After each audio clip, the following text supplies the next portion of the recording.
võite seletada, natukene kirjeldada, millega tegelete, mis on teie roll Eesti riigi ühiskonnas? Jaa, me tegelikult, ma olen siin Space Estonia nii-öelda mütsiga, et esindab just seda kosmosetiimi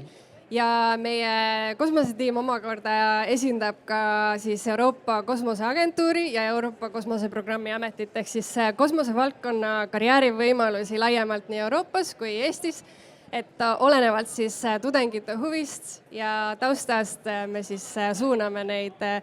sinna, kus vaja ja kus neile võib-olla huvitavam tundub. Et võimalusi on hästi palju, Euroopa kosmosesektor kasvab ja ka nii-öelda selline võib-olla kosmosevaldkonna generatsiooniline muutus on hetkel toimumas, et see nii-öelda vana generatsioon hakkab vaikselt pensionile jääma, uus generatsioon tuleb peale, tuleb uusi võimalusi peale ja tõesti neid võimalusi on tohutult palju, ükskõik mis taustaga tudengitele, et see võib olla täiesti marketing, see võib olla HR, see võib olla finantstaustaga, see võib olla siis matemaatika, füüsika, inseneeria, you name it, sotsiaalteadused, kõik tegelikult sobivad, kellel on see kosmose huvi, kosmose valdkond, mõte sellest paneb silma särama, siis me leiame viisi where there's a will, there's a way, öeldakse, et kindlasti julgustame kandideerima, et me oleme näinud ka seda, et eestlaste puhul on hästi suur tagasihoidlikkus, et vaadatakse et mis mina ja kosmos ja mul ei ole ju kogemust ja mida mina ka tean sellest kosmosest, aga see ei ole absoluutselt õige, et eestlasi otsitakse, et mõlemas organisatsioonis on ka teatud sellised koodid, et on liikmesriigid ja liikmesriikidel soovitakse ka, et oleks teatud arv esindajaid ja teatud arv töötajaid, et kindlasti eestlasi on mõlemasse organisatsiooni vaja ja samuti meie kosmoseettevõtetesse siin kodumaal, ja ka meie kosmoseettevõtetel on väga-väga vajalik ja neil on hea meel, kui nad leiavad töötaja, kellel on juba agentuuri kogemus ja nad teavad, kuidas kosmoseagentuur ja Euroopa Liidu kosmoseprogrammi amet töötavad, et palun tulge sektorisse. Ehk siis üks selline sõnum,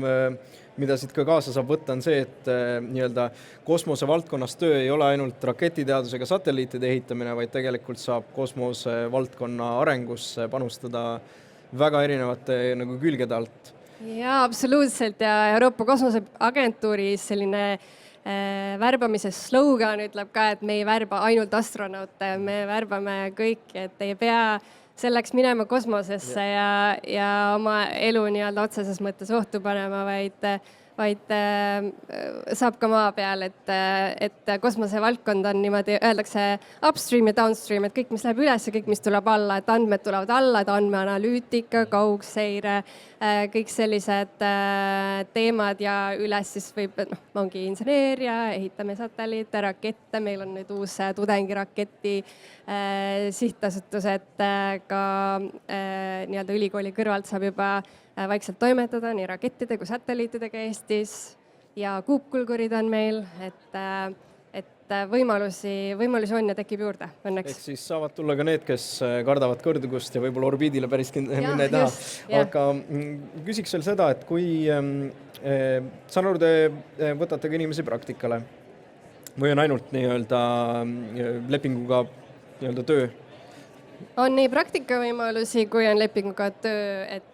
kõik on hästi tasustatud Euroopa Kosmoseagentuuris, et praktikale saab nii bakalaureusekraadiga minna, kandideerida, need kandideerimispakkumised tulevad siis jobs.esa.int lehele ülesse ja kõik pakkumised, nii permanentsed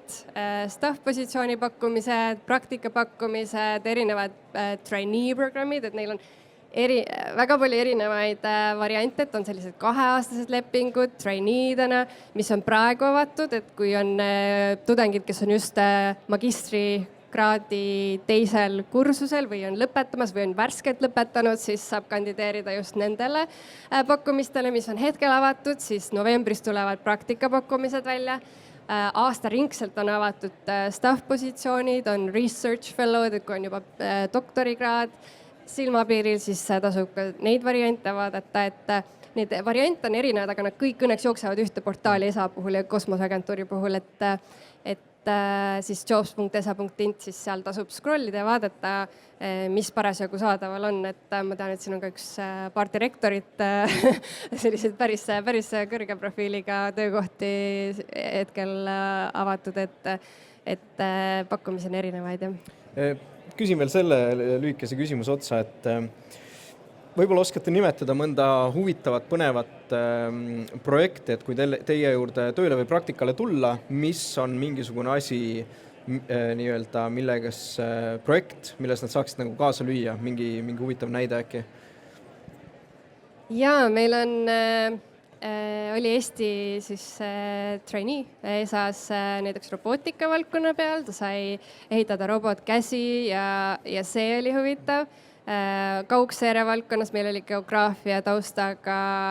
värskelt magistri lõpetanud noor ja analüüsis siis erinevaid kaugseire andmeid Itaalias, Estrinis, ESA keskuses, et need on siis mõned näited, aga meil on ka hetkel EUSPAs eestlane, töötab äriarenduse suunal ja esindab just EUSPA tegevusi erinevates